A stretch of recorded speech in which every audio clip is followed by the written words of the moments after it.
प्यारे विद्यार्थियों, गणित विषय में कक्षा 8 में एक चर वाले रैखिक समीकरण का जो चैप्टर है उसमें कुछ समीकरणों को हम हल करेंगे।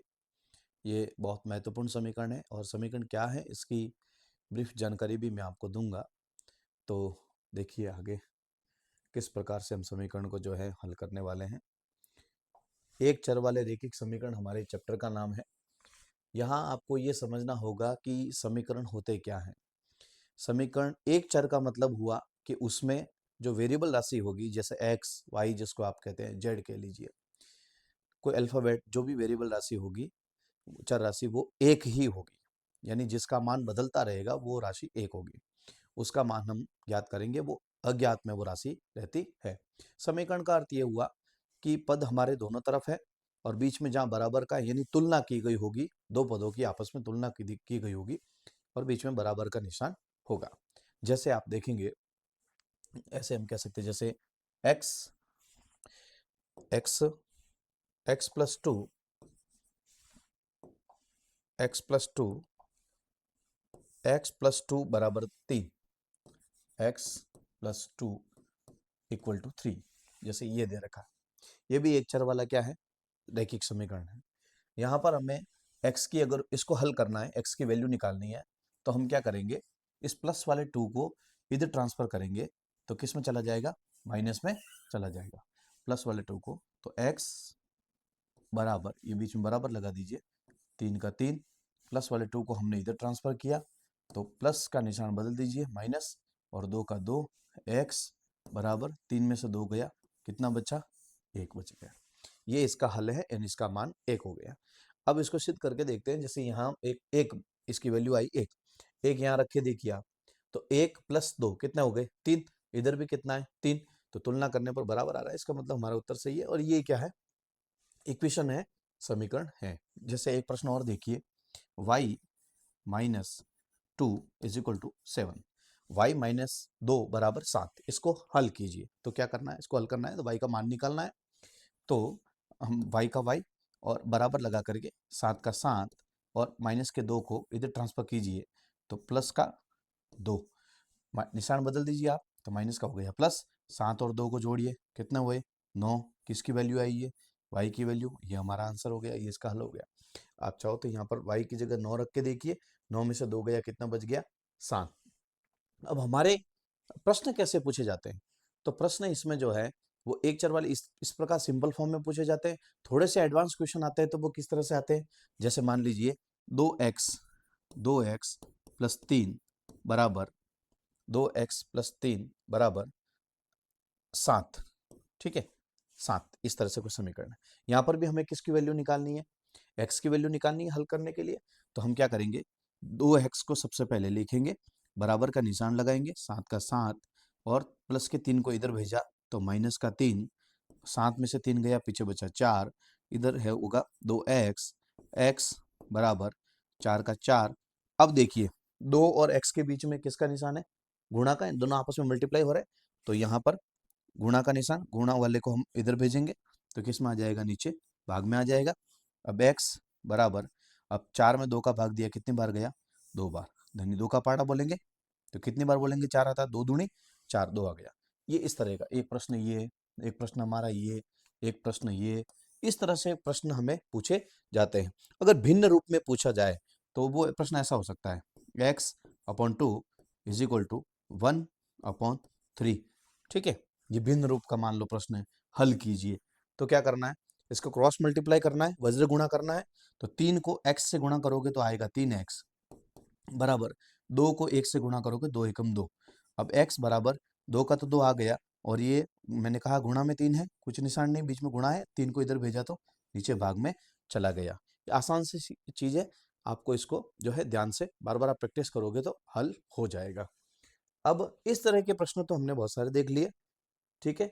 अब कभी कभी क्या होता है, हमें ऐसे बताया जाता है कि इसी प्रश्न को कैसे बताया जाता है कि आप ऐसा करो, x प्लस 2 इक्वल टू, ये 3 है तो यहाँ पर 2 घटाओ, प्लस का 2 है, यहाँ पर 2 घटाओ तो यहाँ पर भी 2 घटाना पड़ेगा। जैसे कैसे, x प्लस 2 पहले से था तो मैं 2 यहाँ घटा रहा हूँ, तो बराबर की इधर कितना था, 3, तो मैं 2 यहाँ घटा रहा हूँ। दो यहाँ घटा रहा हूँ, दो यहाँ पर भी घटा रहा हूँ, यानी बराबर के दोनों तरफ में समान संख्या के साथ में ऑपरेट कर रहा हूँ, संक्रिया कर रहा हूँ, यानी समान संख्याओं के साथ में, समान चिन्ह के साथ में प्लस माइनस या जोड़ बाकी गुणा भाग जो भी हम करना चाहते हैं वो कर रहे हैं। तो इसमें कोई फर्क नहीं पड़ता समीकरण के ऊपर, ऐसा हम कर सकते हैं। ठीक है, ये बैलेंस समीकरण है, संतुलित है ये समीकरण। तो इसके लिए अब यहाँ देखिए, प्लस का 2 और माइनस का 2 दोनों अपोजिट साइन है, तो 2 में से 2 गया, क्या बच गया? 0, तो केवल बच गया x, ये तो 0 हो गया, हट गया। अब 3 में से 2 गया, कितना बचा? 1। तो कुछ इस प्रकार से भी समीकरणों के हल किए जाते हैं, ये देखिए आप, ये ठीक है। और अगर आप ऐसा करते हैं तो भी वो सही है आपका, ठीक है। ये ट्रांसफर करके भी हमारे मन में आप ऐसा रखिए अंतर मन में कि मैंने ये ट्रांसफर किया है और ये माइनस में चला गया, इस तरह से समीकरण जल्दी से सॉल्व हो जाते हैं। और ये प्रक्रिया, और यहाँ पर ये चाहे तो इस तरीके से भी हम कितना जोड़े कितना घटाएं और उसको x को अकेला करने के लिए इस प्रकार की तकनीकी अपना सकते हैं। अब हमारे सामने एक प्रश्न है, हल कीजिए, इसको हल करना है, ठीक है।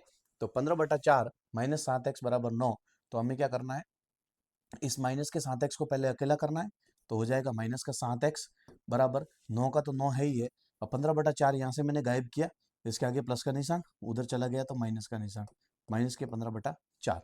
अब देखिए इसके नीचे कुछ नहीं है तो क्या लगा दिया? 1। दोनों में लसअप ले लीजिए, तो दोनों में लसअप कितना आया? दोनों में लसअप आ गया 4। कैसे आया?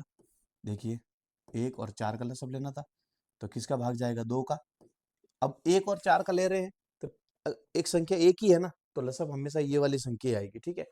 तो आप चाहे तो ऐसे भी देख सकते हैं, 2 का पहाड़ा 2 बार और 1 और 1, 2 दूनी 4, ये हमारा लसअप आ गया। अब एक का पहाड़ा बोलेंगे, कुल मिला के गिनती है तो वो 4 बार है, वो गुणा ऊपर वाली संख्या से गुणा कर दीजिए 9 माइनस 4 का पहाड़ा 4 में 4 एकम 4 एक बार, गुणा ऊपर वाली संख्या से तो 15 से गुणा कर लीजिए, इधर तो जो है वही रहेगा, माइनस का 7x।